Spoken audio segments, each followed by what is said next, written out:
Last semester, we read the great books: the Iliad, the Odyssey, the Bible, the Republic, the Divine Comedy. This semester, we mapped out how screwed up the world actually is.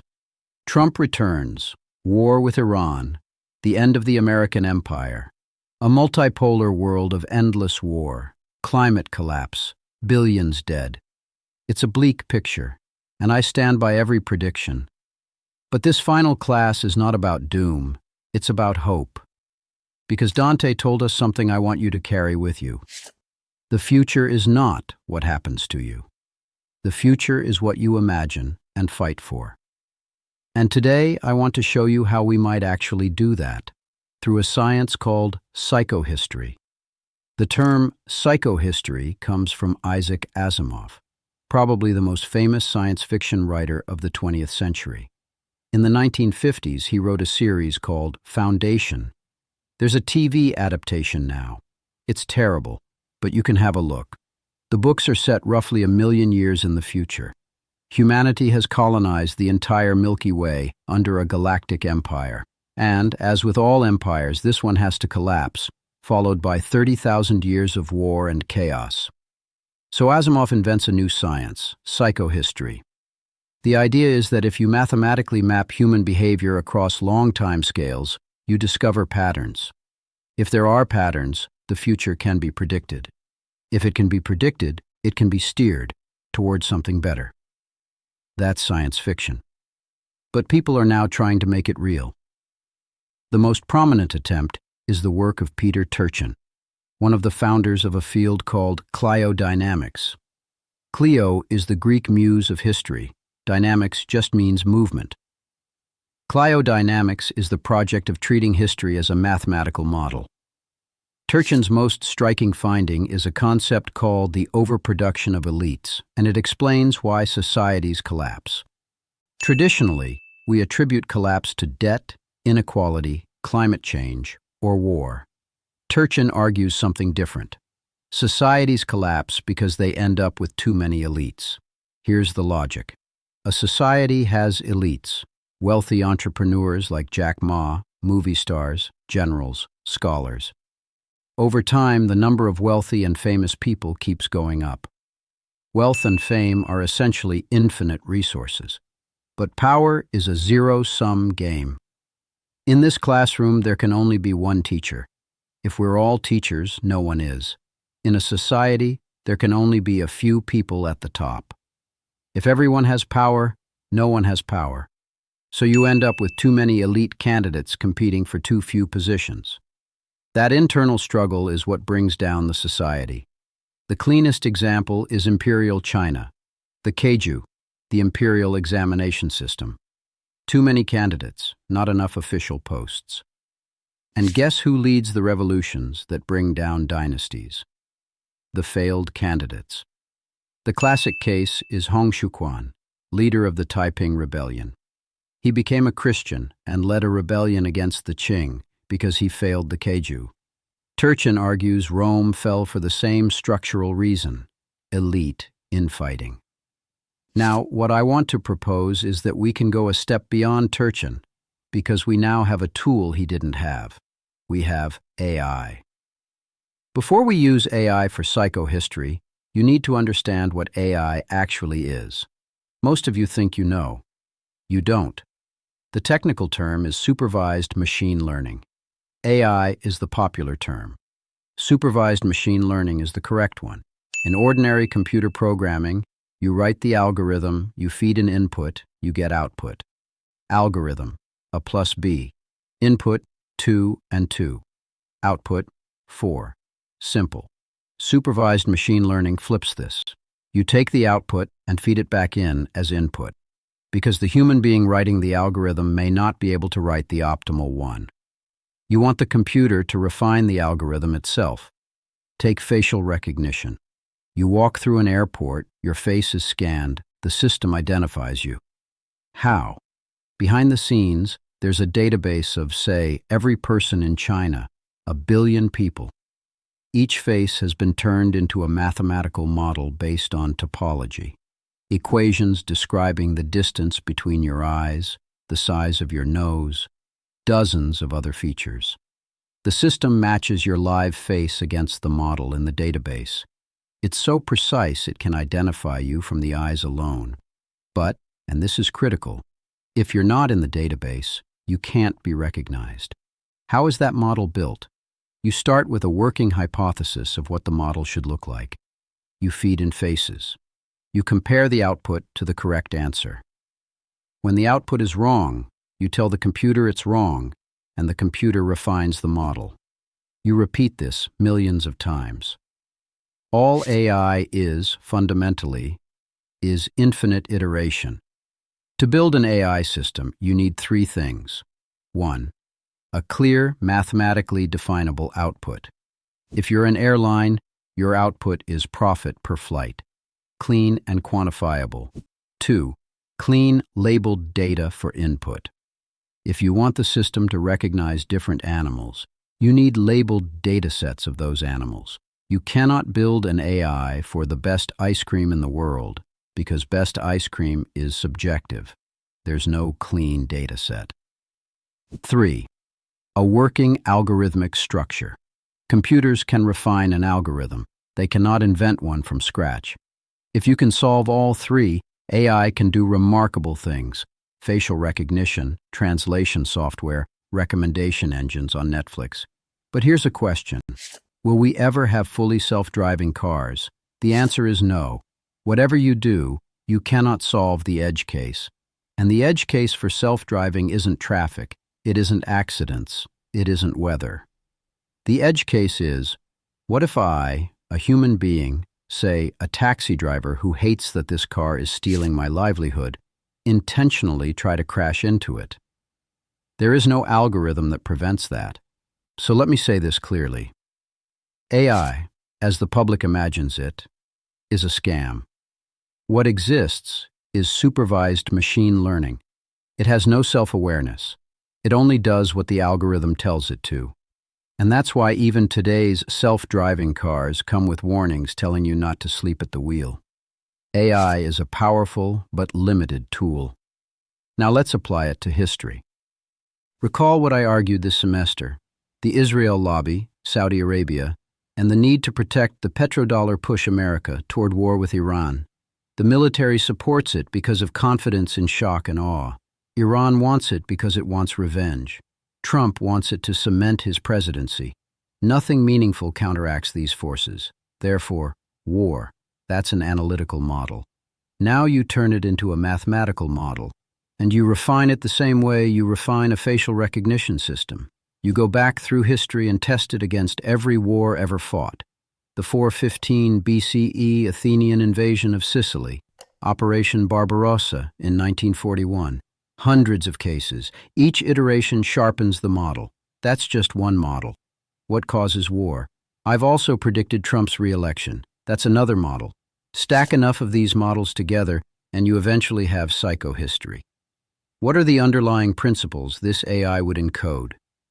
Let me give you three that came out of this year. First, game theory. There is no good and evil. There are players, all self-interested, all developing strategies to win. That's how to read state behavior.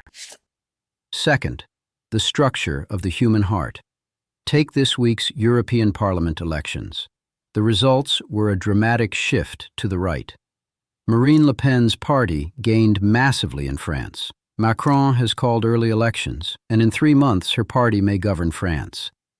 The AfD, Alternative for Deutschland, a right-wing, almost neo-Nazi party, surged in Germany. Why? 3 reasons. Anti-immigration, 20 years of arrivals from Libya, Syria, Iraq, Afghanistan, Sudan, Somalia, perceived as threatening Europe's Christian social fabric. Anti-federalism, a foreign power in Brussels imposing rules, perceived as anti-democratic. And anti-pan-Europeanism, a rejection of the very project of a European identity. I'd bet that within 5 years, the European Union is dead. The deeper logic is this. The EU's founding rationale was that nationalism, religion, and tribalism caused Europe's wars for thousands of years, so the cure is secular liberalism, abstract, supranational, post-identity. And the voters of Europe are answering, we don't want secular liberalism. We want to be human. We want structure, meaning, and purpose. We want to love, create, and grow. When you ask us to obey a distant, abstract entity, you destroy that. This is the same force behind Brexit, behind Trump, behind movements all over the world. Eric asked in class, what's the source? Homer and Dante would say, the human heart. That's just who we are. And if a society conforms to the structure of the human heart, it prospers. Eudaimonia, what the Greeks meant by a flourishing life. If it represses the human heart, eventually it has to collapse. That's the second principle the model has to encode. Third, synchronicity. How willing are people in a society to follow the rules? Do drivers actually obey traffic laws? Do people give up subway seats to the elderly, to children, to pregnant women? Do they put trash in bins? High synchronicity signals trust, cohesion, resilience, the ability to learn from mistakes. Japan and Germany are high synchronicity societies. India, Brazil, China are low. Over the long run, high synchronicity societies do better. So that's the architecture. Game theory, the human heart, synchronicity, all turned into mathematical models. Celine asked, where does the dysfunction come from? Why are we ruled badly? The answer is mass society, a complete deviation from human history. We are not built for it. It's a historical accident. But once you have mass society, you need an elite to run it. And here's the uncomfortable truth. The elite are not better than you and me. The people in this classroom could swap places with the world's leadership, and nothing would meaningfully change. So because they're not actually better, they have to manufacture fictions to justify their position. I went to Yale. I have a higher IQ. My great-great-grandfather was king. These fictions hold for a while, but they fall apart because the elite turn out to be incompetent. Look at the global handling of the economy, of COVID, of war. People wake up. And the elite, exposed, can no longer rule by legitimacy. So they rule by repression. They have to suppress the human heart, because the human heart wants to question, to be curious, to grow, to challenge. So they redirect us. Stop thinking. Start buying. And Sally asked, aren't we all individuals? Don't we change over time? Yes. The means by which you pursue your needs differ. But Homer and Dante would say, and I agree, at the fundamental level, we all want the same things: structure, meaning, purpose, the capacity to love, create, and grow. There is no human being who does not want these. That's eudaimonia. That has to be the bedrock of any model. Sally asked, how do you actually build this?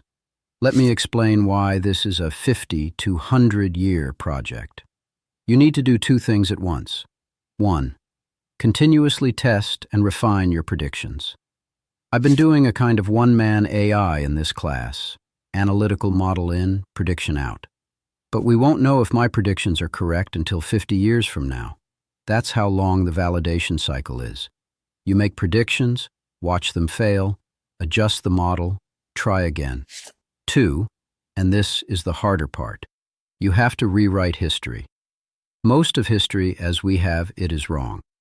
So you take your AI model and you go back to the Peloponnesian War, World War I, the rise of dynasties, and you ask, according to the model, what actually happened? You're challenging the entire discipline of history. That requires teams, mathematicians, computer scientists, historians, all collaborating. I can analyze an issue, but a mathematician has to convert that analysis into equations because computers don't think in ideas, they think in numbers and models. Why bother? Because if you look at what we've covered this year, humans keep making the same mistakes. Why? Because the history we've inherited is bullshit. It just is. There are things we believe that, if you stop and think for a moment, cannot be true. We covered this last semester with the rise of Christianity. You're telling me an illiterate carpenter named Jesus, after he died, single-handedly spread a global religion? I don't believe that. The simpler explanation is the Roman Empire co-opted it as an instrument of imperial control. But ask any historian, they'll tell you you're wrong. So you're not just predicting the future, you're correcting the past, which is, I think, the harder of the two jobs. Eric asked, doesn't this model encounter edge cases too? It does. The edge case in psychohistory is great man theory. We argue that underlying historical forces drive humanity. But every so often, someone appears out of nowhere and bends history to their will. Homer, Plato, Jesus, Julius Caesar, Octavius, Dante, Putin today. By definition, these people stand outside history. They step out of it and steer it. No model can predict them. Asimov anticipated this in Foundation. His solution is the second Foundation, another organization behind the AI that observes the AI and corrects for edge cases. Putin appears. The model didn't see him coming. The second Foundation rewrites the equations. What's interesting about Asimov's second Foundation is that its members are telepaths. They can read minds, even influence them. And here's the speculative leap I want to leave you with. Maybe these great men are themselves a kind of telepath. Take Putin. He didn't come from the Russian elite. He has no obvious special background. Yet within a few decades he became, effectively, the emperor of Russia. Russia moves at his command. How do you explain that without something like an unusual ability to read and influence the minds of others? And Homer, Dante, the only explanation people have ever offered is that God spoke through them. They so clearly stepped outside of history and directed it. So perhaps the future of psychohistory isn't only computation. Perhaps it's the cultivation of human capacities we've never seriously tried to develop. Celine asked, how do you mathematically model love, learning, creation? You model three things: agency, what we call freedom and liberty, because without it, you cannot pursue what you want. Social interaction, because you cannot love yourself, cannot create alone, cannot learn alone. These powers come from others. And compassion, because compassion determines whether people work together or destroy each other. Strand a group on an island, force them to survive. They become compassionate, because compassion is the survival strategy. Put the same group in a bank and tell them whoever earns the most gets a Ferrari. They will hate each other. They will want to kill each other. A society high in compassion gives people the capacity to love, create, and grow. A society low in it cannibalizes itself. Celine then asked the harder question, if we want to love, create, and grow, why do we end up destroying ourselves? Because love and hate are one force. If I cannot love, I will hate. Creation and destruction are one force. If I cannot create, I will destroy, because the need still exists, and it has to come out somewhere. A society that nurtures love and creation, like the Greeks, flourishes. But once the elite consolidate power and reduce everyone to slaves, and a slave cannot love, create, or grow, the repressed energy turns into rebellion and destruction. The need is constant. What changes is which face it shows. There's a related question Eric pushed on. Can we fully understand human motivation? There are two routes: the social science route, economics, psychology, sociology, quantifying what drives us, and the literature route, Homer, Dante, expressing human truths in forms math cannot capture. Think of the moment in the Iliad when Priam sneaks into Achilles' tent and kisses the hand of the man who killed his son. You cannot reduce that to an equation, but the truth in that one scene is enormous. Both routes have to inform whatever model we build. Sally asked the deepest question. If we build this AI, who controls it?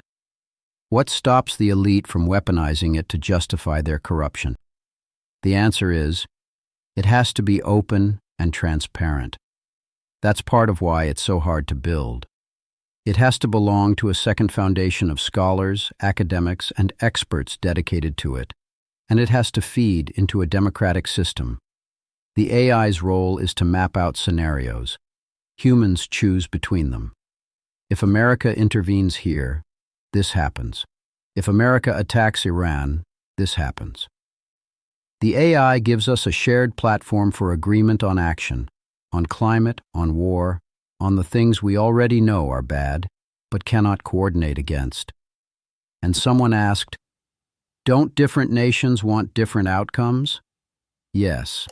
America wants America to be the hegemon. Putin wants Russia. China wants China. So this AI cannot be built today. It can only be built after collapse. When we go from 8 billion people to 1 billion, when crops fail, when pollution and war are everywhere, and the only remaining shared goal is, how do we rebuild civilization more democratically, more humanely than before? In that moment, the AI becomes possible because it can finally speak for all humanity rather than for one faction. That's what I'm betting on. I don't know that I'm right, but I've already told you, Homer wrote during a collapse. Dante wrote during a collapse. If my predictions are correct and we are approaching one, then the space to build something like this opens up. This is the end of the year, so I want to say something personal. This was the first time I've taught both these courses. Last semester we read the great books, at a pace and difficulty I don't think anyone else has tried with students your age. And you not only kept up, you loved it. You still talk about the Iliad. That is genuinely impressive. This semester, on geopolitics, I've watched you grow logical, analytical, sharp in your questions. You didn't have to work hard in this class. You chose to. That choice will carry you very far. People sometimes ask why I teach high school in China when my background lets me do other things. The reason is this. I have 3 young children. My eldest is 6. My youngest is 8 months. As a father, you have to believe in a better world. Not just believe, imagine it, fight for it, build it. You owe that to your children. So the message I want to leave you with is the one I started with. The future is not what happens to you. The future is what you imagine and fight for. You don't have to wait for it. You can make it. Psychohistory sounds abstract. It sounds impossibly far off. And maybe it is. But it's something we might come back to later in our lives together. Thank you. Stay in touch.